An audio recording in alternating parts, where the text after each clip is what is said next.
Eu os convido a abrir a palavra do Senhor no livro de Esther, capítulo 6. E nós vamos ler o capítulo que vai nos servir de base para meditação nesta noite. Esther, capítulo 6.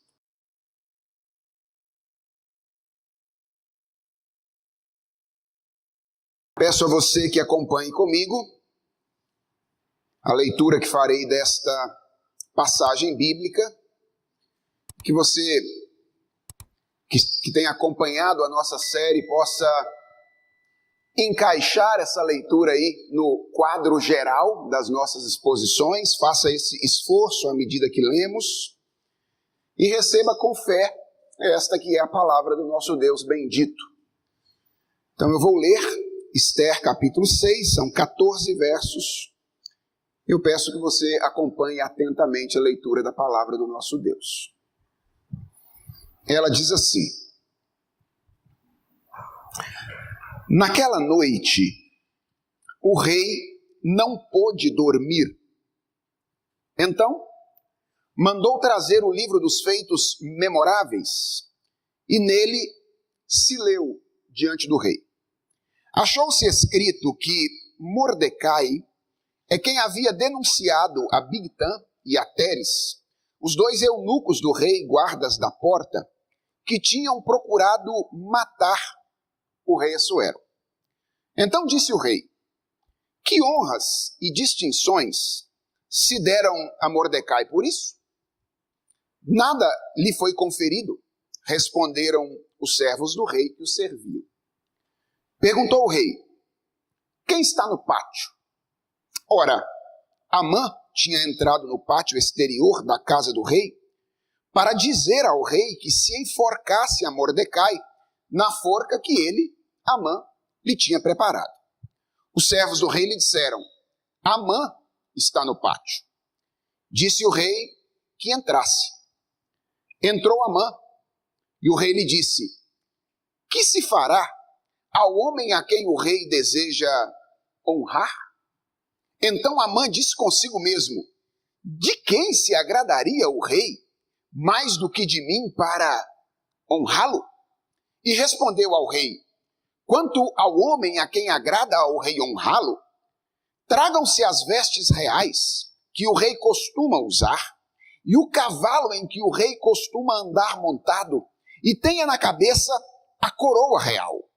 Entreguem-se as vestes e o cavalo às mãos dos mais nobres príncipes do rei, e vistam delas aquele a quem o rei deseja honrar. Levem-no a cavalo pela praça da cidade, e diante dele apregoem: assim se faz ao homem a quem o rei deseja honrar. Então disse o rei a Amã: apressa-te, toma as vestes e o cavalo, como disseste, e faze assim para com o judeu Mordecai, que está sentado à porta do rei, e não omitas coisa nenhuma de tudo quanto disseste. Amã tomou as vestes e o cavalo, vestiu a Mordecai, e o levou a cavalo pela praça da cidade, e apregoou diante dele: assim se faz ao homem a quem o rei deseja honrar. Depois disto, Mordecai voltou para a porta do rei. Porém Amã se retirou correndo para casa, angustiado e de cabeça coberta. Contou Amã a Zeres, sua mulher, e a todos os seus amigos tudo quanto lhe tinha sucedido. Então os seus sábios e Zeres, sua mulher, lhe disseram: se Mordecai, perante o qual já começaste a cair, é da descendência dos judeus, não prevalecerás contra ele. Antes, certamente cairás diante dele. Falavam estes ainda com ele, quando chegaram os eunucos do rei e apressadamente levaram Amã ao banquete que Esther preparara. Vamos orar mais uma vez, irmãos. Senhor, estamos diante da tua palavra bendita e queremos ser reorientados no coração nesta noite pela tua bendita palavra. queremos que Tu sejas o nosso mestre, queremos aprender contigo. Queremos que o Senhor tome o nosso coração nas Tuas mãos nesta noite e faça com ele aquilo que bem lhe aprouver. Porque nós sabemos, ó Deus, que nenhuma outra direção pode ser melhor para o nosso coração do que a direção dada por Ti mesmo. Portanto, redireciona-nos, ó Deus, naquilo que cada um de nós precisamos e naquilo que nós, como comunidade da fé, precisamos nesta ocasião. É a oração que Te fazemos em nome de Jesus. Amém. Irmão, se existe uma verdade que é ensinada ao longo de todo o livro de Ester, é que, vivendo em uma cultura pagã, o povo de Deus costuma estar em perigo. Os últimos 3 capítulos que nós expusemos, eles terminam em tom de suspense, com pessoas encurraladas, levando-nos a perguntar: o que será que vai acontecer com elas? O capítulo 3 termina com o povo judeu inteiro em perigo depois do édito promulgado por Assuero através da insistência de Amã. O capítulo 4 termina com Ester em perigo quando ela decide ir ter com Assuero para interceder pelo seu povo sem ter sido chamada por ele. E o capítulo 5 termina com Mordecai em perigo quando Amã levanta a estaca na qual ele tensionava pendurá-lo no dia seguinte. Todos esses acontecimentos que encerram os capítulos anteriores mostram que, vivendo numa cultura pagã, o povo de Deus não costuma ter sossego.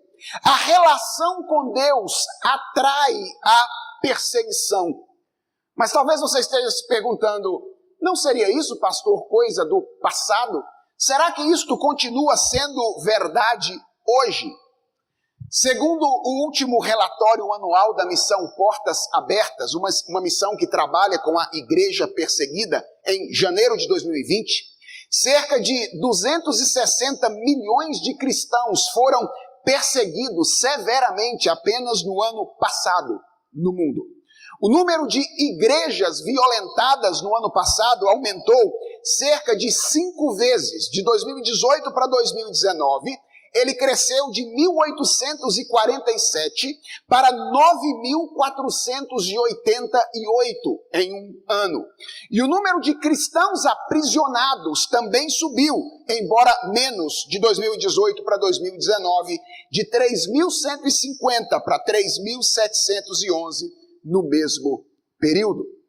Na China, um dos países onde a perseguição cristã mais cresce no mundo atualmente, há 2 ou 3 semanas atrás, o governo de um condado localizado no sul do país, o condado se chama Gush, anunciou uma campanha para recompensar pessoas que denunciassem atividades religiosas ilegais, dentre as quais está o culto cristão, prometendo pagar cerca de $73 para cada foto ou para cada vídeo que provasse uma desobediência. Há perseguição a cristãos no mundo inteiro. É verdade que por aqui, no nosso país, a perseguição não parece tão grande. Até porque, cá para nós, em alguma medida, ser cristão evangélico no Brasil dos últimos anos se tornou meio moda, não é verdade? Tanto que um número de celebridades foi à TV nos últimos anos para afirmar-se como cristãos evangélicos. Mas, irmãos, nós não devemos nos iludir. O evangelho com o qual muita gente se comprometeu no Brasil nos últimos anos é um falso evangelho, muito mais centrado na realização pessoal do que propriamente na glória de Deus. E por essa razão, posicionamentos firmes, fundamentados na Escritura Sagrada no nosso país, sempre foram questionados e considerados indesejáveis na vida cultural. Deixe-me dar um exemplo disso a você. Acho que é um exemplo emblemático.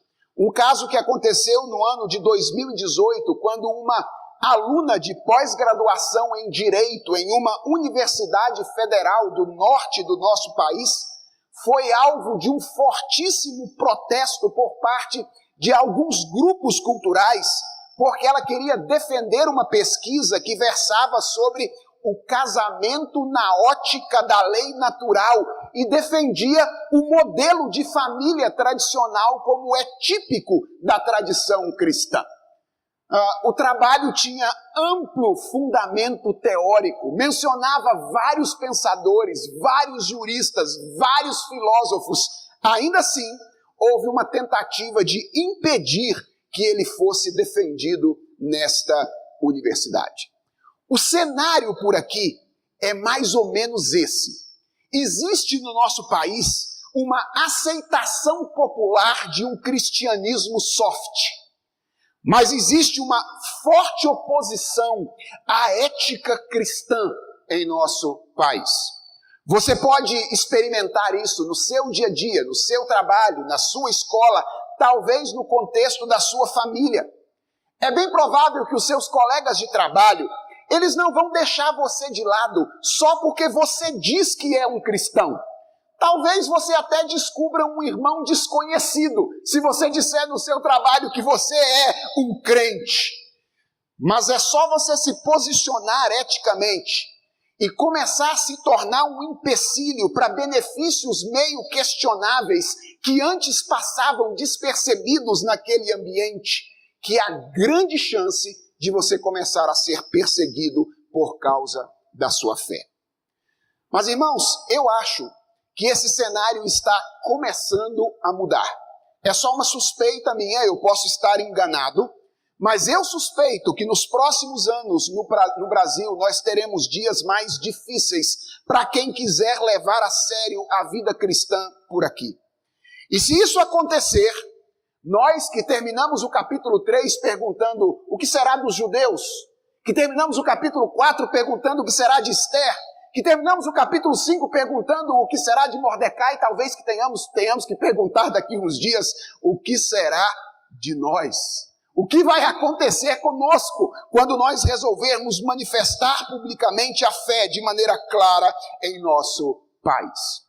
E eu creio que não é possível responder a essa pergunta exatamente, mas eu acredito que aquilo que aconteceu com esses nossos irmãos no passado pode lançar alguma luz sobre a nossa situação e nos ajudar a reagir quando isso acontecer.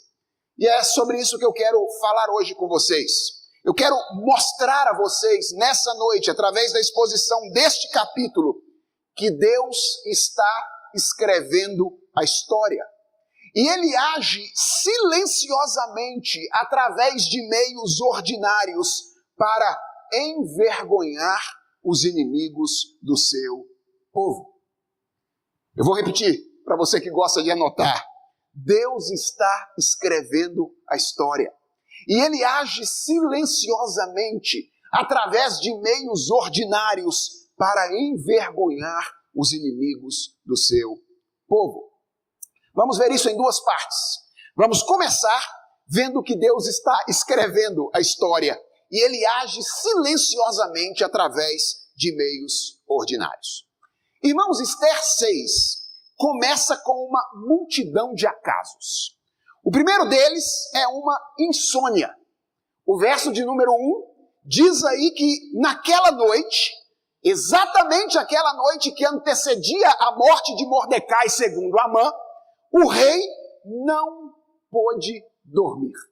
Se você já leu a Bíblia, você sabe que essa não é a primeira vez que isso acontece na Bíblia. A Bíblia está cheia de rei sonâmbulo, não é verdade? Lá em Gênesis capítulo 41 é Faraó que tem dificuldades para dormir. Em Gênesis 2 é Nabucodonosor que tem dificuldade para dormir, ou Daniel 2. E em Daniel capítulo 6 é Dario que não consegue dormir. Para todos esses casos de insônia, a Bíblia oferece alguma explicação. Faraó não conseguiu dormir por causa de um sonho perturbador. Nabucodonosor não conseguiu dormir por causa de um sonho perturbador. E Dario ficou com o espírito perturbado por causa do provável destino de Daniel, que ele mandara ser lançado na cova dos leões. Mas se você leu o texto com atenção aqui, você percebeu que aqui não há explicação nenhuma. Nenhum sonho, nenhum colchão duro, nenhuma dor de barriga. Simplesmente Assuero não consegue dormir. E então o que ele resolve fazer?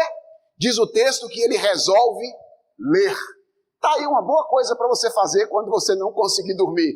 Vá ler como Assuero foi. E você pode pensar que, pastor, ele escolheu ler, porque na verdade isso era tudo que ele tinha que fazer. Ele não tinha televisão, ele não tinha internet, ele não tinha serviço de streaming, então a única coisa que ele tinha que fazer era ler. E se você acha que é isso, você está enganado. Lembre-se, Assuero tinha comida, Assuero tinha bebida, Assuero tinha artistas, Assuero tinha um harém enorme para se divertir. Ele poderia ter escolhido outra forma de diversão, mas ele resolve ler. Ler o quê? Ler o livro das crônicas do reino. Uma espécie de catálogo de registro que enumerava as guerras vencidas, as terras conquistadas e as riquezas adquiridas pelo reino ao longo da sua história. Alguns estudiosos dizem que a leitura de um livro como esse era tão interessante, eu estou usando obviamente aqui de uma ironia, que das duas uma, ou Assuero era muito autocentrado mesmo e gostava de ficar lembrando as suas conquistas, ou talvez ele estivesse procurando alguma coisa que desse sono, porque ler um livro como esse era mais ou menos como ler um livro de legislação tributária. E aí então Assuero resolve ler este material. Talvez ele quisesse ter sono. Mas se essa era a intenção, o texto diz que o tiro saiu pela culatra. Porque o escriba leu um trecho do livro que narrava aquele episódio também descrito no capítulo 2 do livro de Esther, em que Assuero foi livre de um assassinato tramado por 2 de seus funcionários, 2 eunucos chamados Bigtan e Teres, por meio da denúncia de Mordecai. E você deve se lembrar que o relato do capítulo 2, aqui no livro de Esther, ele termina de maneira abrupta, sem mencionar que Mordecai tenha sido recompensado por aquilo que ele fez. E é bem provável, irmãos, que o relato no livro das Crônicas da Pérsia terminasse da mesma maneira. Porque quando Assuero ouve o relato desse escriba, ele imediatamente começa a indagar que recompensas Mordecai recebeu. Por isso, isso está aí no verso 3. E os reis da Pérsia eram reconhecidos, dentre outras coisas, pelo senso de justiça deles, pelo rigor com que eles recompensavam aqueles que os ajudavam. E a resposta que Assuero recebe dos seus criados nessa ocasião foi nada. Nada foi feito a Mordecai nesta ocasião. Foi o suficiente para Assuero perder o sono de vez. Assuero, irmãos, era um homem impulsivo. E eu, quando leio esta passagem, posso vê-lo aqui na minha imaginação, andando de um lado para o outro, inquieto no palácio, aguardando o amanhecer para se livrar da acusação que o seu senso de justiça começa a fazer nessa ocasião. E o dia amanhece, e ele então quer saber quem é que está no pátio, porque ao mesmo tempo em que Assuero era um homem impulsivo, ele era um homem inseguro. Então, quando ele tinha que tomar alguma decisão importante, ele sempre recorria aos seus conselheiros. E por acaso, quem é que está no pátio do palácio naquele dia? Amã. Amã está no pátio do palácio. Ele é convidado a entrar para ter com Assuero, de um modo que talvez nem ele imaginasse que aconteceria. quando ele chegou à conclusão de que deveria ter com o rei naquela manhã. Irmãos, há uma enormidade de eventos aparentemente casuais acontecendo ao longo da história e principalmente nessas últimas horas. Mordecai livra o rei de uma acusação há tempos atrás. O palácio naquela época faz vistas grossas à recompensa dele. O rei perde o sono numa determinada noite. Aí ele escolhe ler. E o homem que lê para ele, lê exatamente esse trecho. Ele está vivendo numa cultura em que fazer justiça é importante. E a mãe está no pátio exatamente naquele momento. Todos esses eventos parecem casuais, ordinários, mas apenas para quem não está acompanhando a história e para quem não prestou atenção no desfecho desse capítulo, porque eles acontecem de modo tão concorrente e eles culminam num acontecimento tão bem ajustado que é simplesmente impossível atribuí-los à mera coincidência.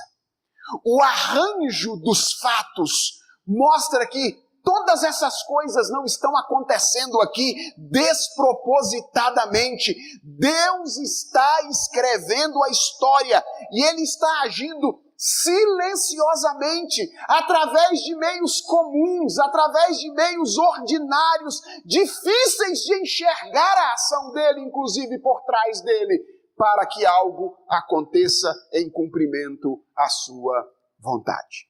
Então esta é a primeira coisa que eu gostaria que você percebesse na narrativa desta passagem. Deus governa a história.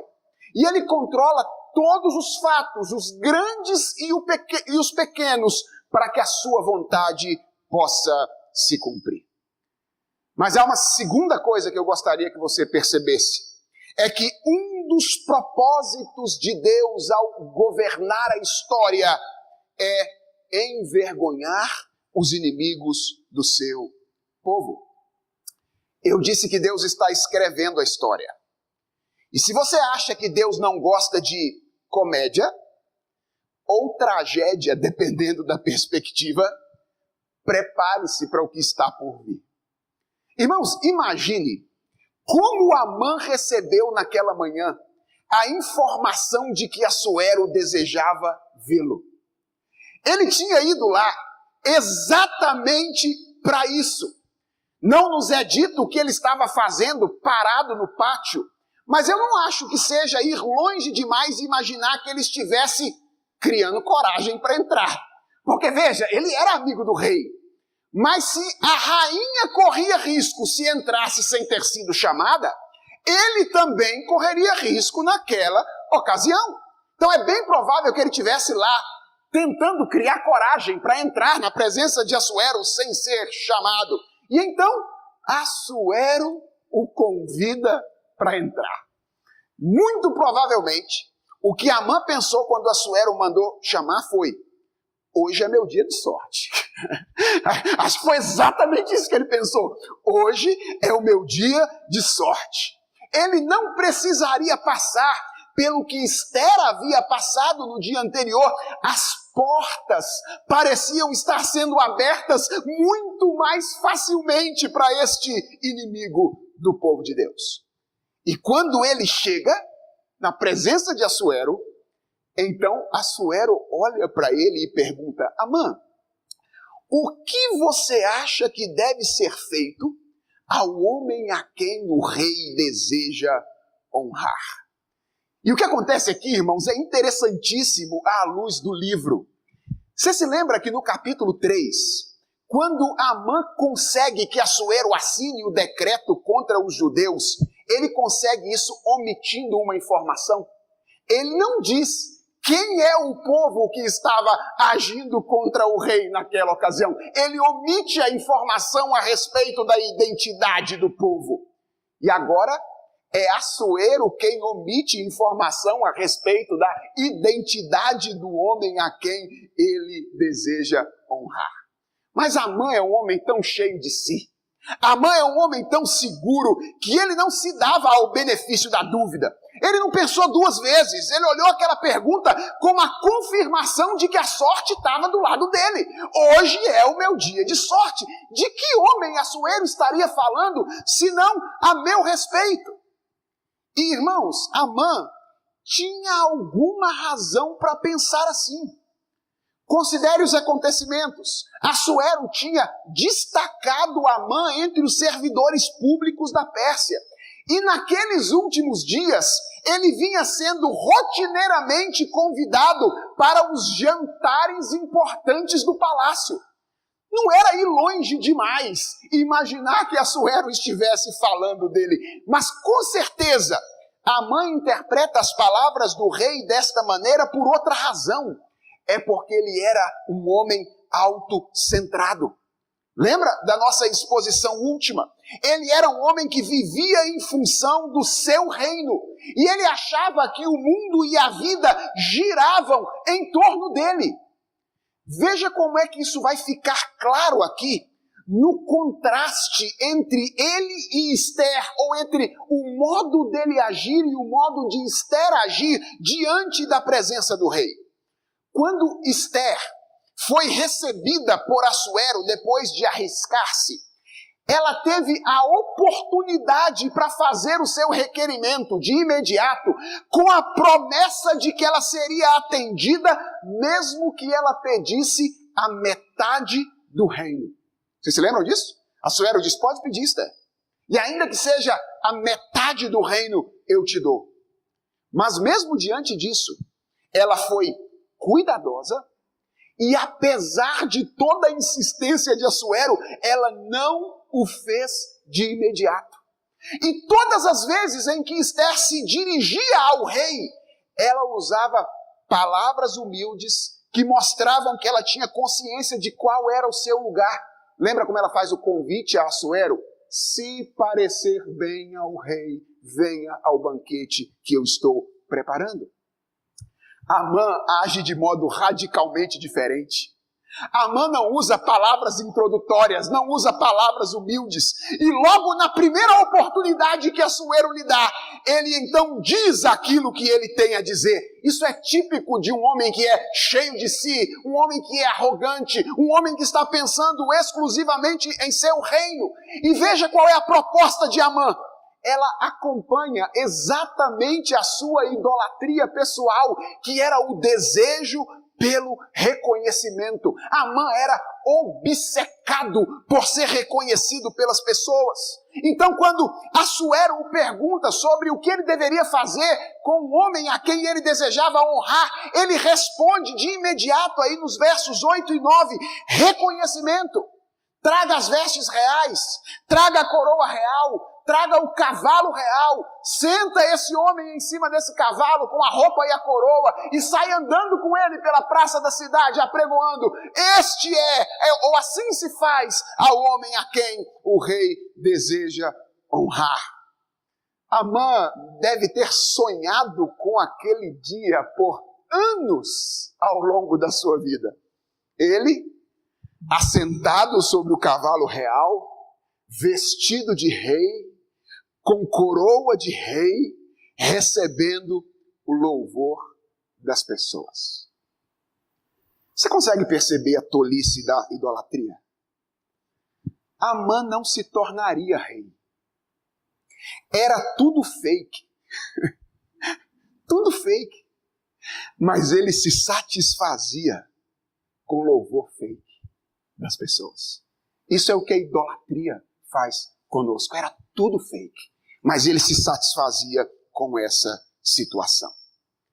Então, a ironia, cômica ou trágica, dependendo da perspectiva.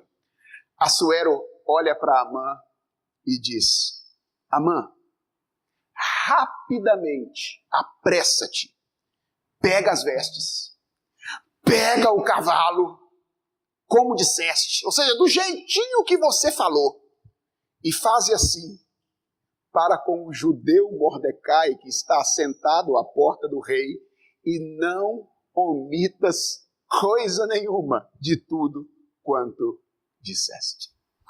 Irmãos, eu daria tudo para ver a cara de Amã depois dessa afirmação de Assuero.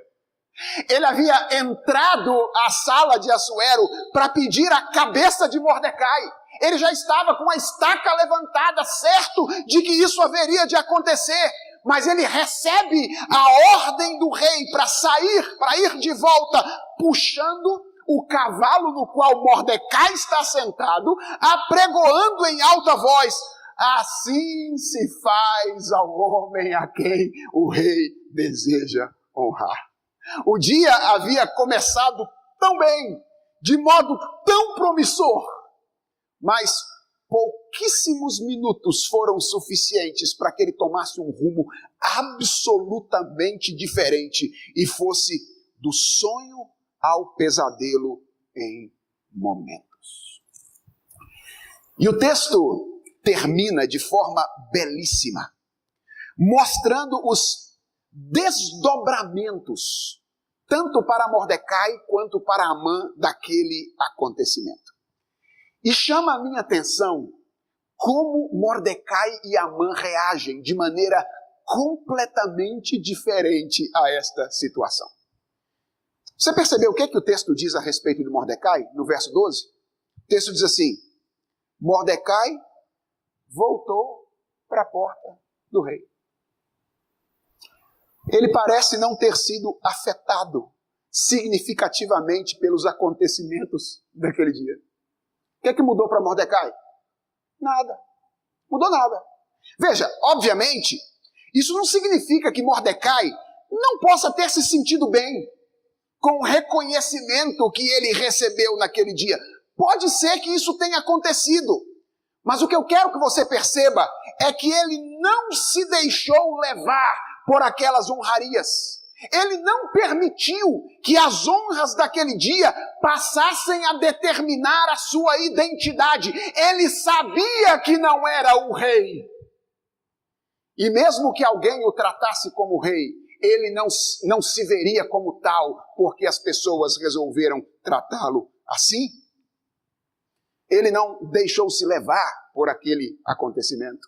Depois de tudo, o texto diz que ele simplesmente voltou à vida normal, para o lugar onde Deus, em sua providência, o havia colocado para servir como porteiro do palácio de Assuero, e ele passou a servir com fidelidade, quer fosse reconhecido, quer não fosse reconhecido. E Amã, veja a diferença que faz estar com o coração fora do lugar. O verso 12 diz que Amã se retirou correndo para sua casa, angustiado e de cabeça coberta. Para Amã, aquilo havia sido demais. Levar Mordecai e honrar o homem a quem ele buscava matar, para Amã aquilo havia sido demais.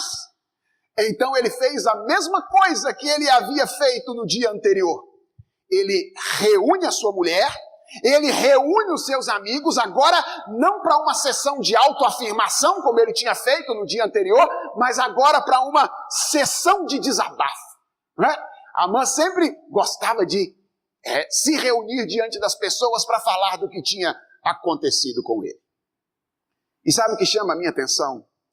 É que é da boca dos nada sábios conselheiros de Amã que vai sair a verdade teológica mais profunda desta passagem, que é, obviamente, pouquíssimo animadora para Amã, ou foi pouquíssimo animadora para Amã naquela ocasião, mas é extremamente animadora para nós. O que disse a teóloga Zeres? Ela disse: se Mordecai, perante o qual já começaste a cair, é da descendência dos judeus, perdeu Amã. Perdeu.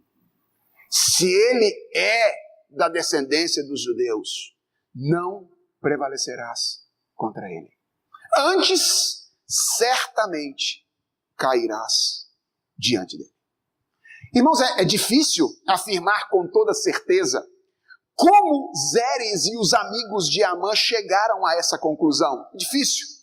Provavelmente eles conheciam algo da história dos judeus, de como os judeus prevaleceram no passado, apesar da iniciativa de vários dos seus inimigos contra eles. Talvez você esteja se perguntando, então, por que eles não disseram isso no dia anterior para Amã? Porque talvez foram exatamente os acontecimentos daquele dia, o ordenamento pouquíssimo casual daquela multiplicidade de fatos que abriram os olhos deles para o que eles sabiam, mas estavam tentando ignorar. O que é que eles sabiam e estavam tentando ignorar? Que Deus é juiz. A seu tempo, ele exerce o seu juízo. Ele pune o mal e ele envergonha os inimigos do seu povo. Irmão, será que nós temos conseguido enxergar a mão invisível de Deus operando na história como esses ímpios enxergaram nesta ocasião? Aqui nós temos os ímpios amigos de Amã enxergando a mão invisível de Deus por trás da história. Deixa eu fazer uma pergunta a nós, para a nossa reflexão nessa noite. Será que nós temos conseguido enxergar a mão invisível de Deus operando na história como esses ímpios enxergaram naquela ocasião? E eu vou arriscar uma resposta. Eu suspeito que às vezes nós, a Igreja de Jesus Cristo, nós perdemos isso de vistas. Deixa eu mostrar isso para vocês. Ultimamente nós temos redescoberto no Brasil a necessidade de vivermos como cristãos culturalmente engajados. Isso está sendo redescoberto no Brasil dos últimos dias. E vocês já pararam para pensar como frequentemente nós falamos dessa necessidade de engajamento cultural por parte dos cristãos, como se a nossa sobrevivência ou a própria redenção da cultura dependessem de nós? Como se nós fôssemos os atores principais.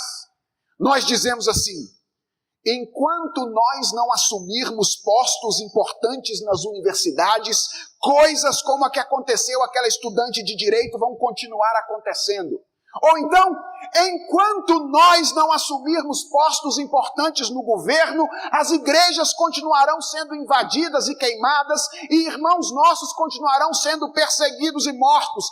Nós precisamos redimir a cultura, não é isso que a gente diz por aí? Presta atenção. Eu não ignoro que nós devamos, aqueles que foram vocacionados por Deus, assumir esses lugares.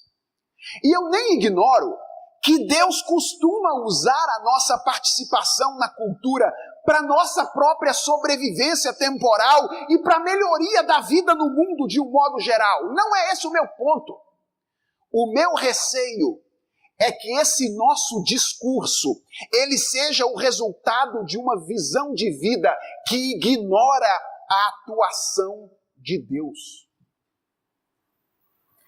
E eu não acho que o meu receio seja desprovido de razão. Sabe por quê? Porque na nossa vida pessoal, na nossa vida particular, frequentemente nós deixamos escapar algumas frases que expressam essa mentalidade. Por exemplo, pastor, se eu não cuidar de mim, quem é que vai cuidar? Não é verdade? Pastor, se eu não fizer, quem é que vai fazer? Irmãos, eu sei que existe o outro extremo, que é o extremo do fatalismo. Ou seja, é o extremo de dizer, Deus vai fazer, então quer dizer que eu não preciso fazer nada. Mas eu já combati esse extremo aqui, quando eu expus o capítulo 4 e mostrei que Esther, apesar de ver todas as portas se abrindo, ela agiu responsavelmente nos lugares onde Deus a colocou. Eu não estou defendendo o fatalismo, mas eu estou combatendo essa ideia que pode ser baseada na música do Ivan Lins, mas na Bíblia não é, de que depende de nós. Veja como essa ideia é combatida aqui no livro de Esther. Isso está sendo combatido nesse capítulo. Quando você vê Preste atenção nisso. Quando você vê Esther entrando corajosamente na presença de Assuero, lá no capítulo 4, arriscando a sua vida pelos judeus, o que é que você espera? Assim, se você estiver lendo a narrativa inventada, o que você espera é que este ato corajoso de Esther seja o ponto de mudança. Isso não seria heróico? Não é? O ato de Esther entrando seja o ponto de mudança. Mas não é isso que acontece aqui no livro. Não é a decisão de Esther de se posicionar que muda o curso dos acontecimentos. Presta atenção. A ação de Esther acontece no capítulo 4. E no capítulo 5, as coisas continuam a piorar. De modo que chega no final do capítulo 5 e a estaca está levantada para que Mordecai seja pendurado nela. A mudança só começa a acontecer aqui no capítulo 6. É aqui no capítulo 6 que os inimigos de Deus começam a cair e o povo de Deus começa a ascender. E a pergunta é, onde estão Esther e Mordecai no capítulo 6? Esther nem aparece no capítulo 6. E Mordecai é um participante absolutamente passivo aqui. Deus é quem de forma silenciosa e invisível está mudando as coisas e restaurando a sorte do seu povo. Este é o ensino bíblico. Irmãos, Deus é quem nos protege e nos salva. Mais uma vez, isso não torna as nossas ações sem sentido. Você vai ver depois que Esther ainda vai ter oportunidades de se posicionar de modo obediente a Deus diante de Assuero por amor do seu povo, e Deus vai usar as ações de Esther para de alguma forma realizar aquilo que ele tem para realizar aqui. Mas preste atenção, as nossas ações são meio e não são causa daquilo que está para acontecer. Na prática, o que eu estou dizendo é o seguinte, meus irmãos: nós precisamos ser obedientes a Deus em tudo. Mas nós precisamos tomar muito cuidado para não imaginar que é a nossa obediência a causa da nossa permanência e do nosso sucesso. Ficou claro para você? Eu e você precisamos obedecer a Deus em tudo. E depois de tivermos obedecido, e então colhermos as consequências, inclusive da nossa obediência, devemos olhar para Deus e dizer: louvado seja o Senhor pela tua graça e misericórdia para comigo. Pastores, presbíteros, diáconos precisam ser obedientes a Deus. Nós fomos chamados a Deus, ou por Deus para isso. E a nossa obediência costuma ser usada por Deus para fazer uma igreja forte e vibrante. Precisamos ser obedientes a Deus. Mas se nós acharmos que uma igreja forte e vibrante é construída pela nossa obediência, nós estamos perdidos. Nós, pais, precisamos ser responsáveis, obedientes na criação dos nossos filhos. Deus nos chamou para isso e Ele costuma usar os nossos esforços para encaminhar os nossos filhos a Ele. Mas se eu e você acharmos que filhos tementes a Deus são coisas que nós fazemos, nós estamos enganados. É a graça de Deus, é a misericórdia de Deus. Nós precisamos ser profissionais competentes. Deus nos chamou para isso. Ele costuma usar os nossos esforços como profissional, como instrumento do nosso desenvolvimento pessoal e até do nosso enriquecimento econômico às vezes. Por que não? Mas o que temos e o que somos, temos e somos por causa do Senhor. E o dia em que nós olharmos para o que temos e somos e acharmos que é resultado daquilo que nós fazemos, então nós estamos perdidos. Percebe, irmãos, qual é a questão que eu quero enfatizar com vocês aqui? Deus nos usa. Ele nos usa. Ele usa a nossa obediência para cumprir o seu plano. Mas saiba, ele não depende de nós e da nossa boa disposição para que os seus planos sejam cumpridos. E sabe o que isso significa para mim e para você? Que eu e você precisamos trabalhar muito. Eu e você precisamos agir. Eu e você precisamos fazer. Mas com a mesma intensidade que nós precisamos agir, trabalhar e fazer, nós precisamos viver na dependência do Senhor. E nunca olhar para os efeitos das nossas ações e dizer, sou eu. Fui eu quem fiz. Fui eu quem realizei. Nós devemos olhar para os resultados das nossas ações e dizer, foi a graça e a misericórdia de Deus para comigo. Veja, olha a teóloga Zeres aí de novo. Ela deixou muito claro por que Amã não prevaleceria diante de Mordecai. Não é porque Mordecai era bom. Não é. Não é porque ele era a menina dos olhos de Deus. Não é porque ele era, como disse um pregador coach esses dias atrás, o centro de Jesus. Né? Você é o centro de Jesus. Não é porque Mordecai era o centro de Jesus, a menina dos olhos de Deus. Não é porque ele era bom. É porque ele era da descendência dos judeus. Ele tinha sido inserido por Deus no reino. E os interesses do reino estavam em jogo naquela ocasião. Sabe por que Amã não pereceria, ou pereceria diante de Mordecai e não ficaria de pé? Porque não era contra Mordecai que ele estava brigando. Era contra Deus e contra o seu reino.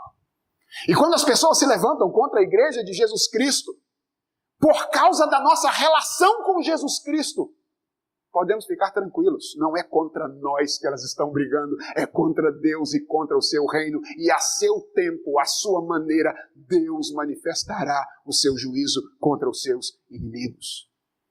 Então preste atenção. Não saia daqui hoje pensando assim, ó.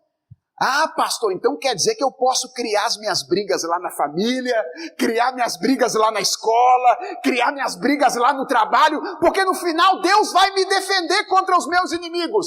Cuidado, se forem apenas as suas brigas, você vai terminar sozinho, ok? Vai terminar como Amã, vai se dar mal. Mas se você for perseguido em função do reino de Deus, fica tranquilo. Se quando você se posicionar de maneira veemente, de maneira forte, de maneira categórica, ao lado da verdade, você sofrer consequências de perseguição por isso, descanse no Senhor, porque mais cedo ou mais tarde você verá a justiça de Deus. Por sua causa? Não. Por causa de Jesus. Porque ele é o homem a quem Deus quis honrar. Mordecai é o homem a quem Assuero quis honrar. Mas Mordecai sabia que o homem a quem Deus quer honrar é outro. Um homem que, ao contrário de Mordecai, entrou em Jerusalém assentado em um jumento, não em um cavalo real. Um homem que foi conduzido pelas ruas da cidade, não com vestes e coroa real sobre a cabeça, mas desnudo e coroado de espinhos. Que ao invés de ser celebrado pelas pessoas, foi recebido com zombaria por uma multidão ensandecida que pedia a sua crucificação. E ao contrário de Mordecai, que se livrou da estaca nessa ocasião, ele foi crucificado. Crucificado e morto. Mas, irmãos, este Jesus, que costuma ser lembrado como morto, foi ressuscitado ao terceiro dia, assunto aos céus, assentado à direita de Deus, onde ele recebeu autoridade para julgar as nações. E sabe o que a Bíblia diz sobre ele? A Bíblia diz que diante dele, todo joelho se dobrará um dia. Toda língua confessará que ele é Senhor para a glória de Deus Pai. Ele é o homem a quem Deus quer honrar. E se você estiver unido a Ele, demonstrando isso, vivendo não o seu reino, mas o reino dEle, ainda que você passe por intensa oposição e sofrimento aqui, você vai desfrutar de honra lá. Então aqui fica o meu último apelo a você nessa noite. Não confie em quem você é ou naquilo que você tem. Mesmo que aquilo que você é ou tenha esteja acima da média. Preste atenção, Amã tinha tudo. Mas poucas horas foi suficiente para mostrar que tudo o que Amã tinha era nada. No final das contas, todos vão terminar do mesmo jeito, curvados diante do homem a quem Deus deseja honrar. Quer uma dica? É melhor se curvar voluntariamente agora. Porque quem se curva voluntariamente agora tem destino melhor de quem se curva por obrigação no final. Vamos orar? Senhor nosso Deus e Pai, como igreja do Senhor Jesus Cristo, nós queremos louvar o Teu nome pela vida, ministério do nosso Redentor. Obrigado por Jesus Cristo, porque Ele foi humilhado quando esteve aqui pela primeira vez. Mas a Tua palavra diz que Ele voltará em honra e grande glória. Obrigado, Senhor, porque pelo poder do Teu Espírito Santo, nós já fomos convertidos a Jesus Cristo. Obrigado porque Tu já quebraste a nossa dura cerviz. E nós já reconhecemos que Jesus Cristo é o único homem que merece ser honrado nesta terra verdadeiramente. Senhor Deus, nós queremos pedir ao Senhor perdão pelas ocasiões em que nós nos iludimos com as honrarias fake desse mundo. E começamos a achar que somos nós, é o nosso reino, é a nossa vontade. E começamos a orar, venha o nosso reino. E nós queremos pedir ao Senhor que pelo poder da Tua palavra, Tu nos convenças nessa ocasião de que vale a pena viver pelo reino do Senhor, mesmo quando isso traz sobre nós perseguição. Nós não sabemos o que vai acontecer daqui para frente, mas, ó Deus, se os próximos dias, os próximos anos, nos trouxerem algum tipo de sofrimento e perseguição, nos mantenha fiéis, com os olhos postos em Jesus Cristo, o homem a quem o Senhor deseja honrar, e seguros da manifestação do Teu juízo. Não nos deixe confundir as coisas, Senhor. Achar que o Senhor vai sair à nossa defesa quando a gente criar problema por conta própria. Mas, Senhor, quando estivermos sendo perseguidos pelo Teu reino, dá-nos paz, dá-nos tranquilidade e não nos deixa demover um passo sequer da nossa posição, com medo daquilo que venhamos a sofrer. Que o sofrimento de Cristo e depois a sua exaltação sejam o nosso grande estímulo para vivermos fiéis e obedientes ao Senhor. Esta é a nossa oração, feita em nome dele, Jesus Cristo. Amém.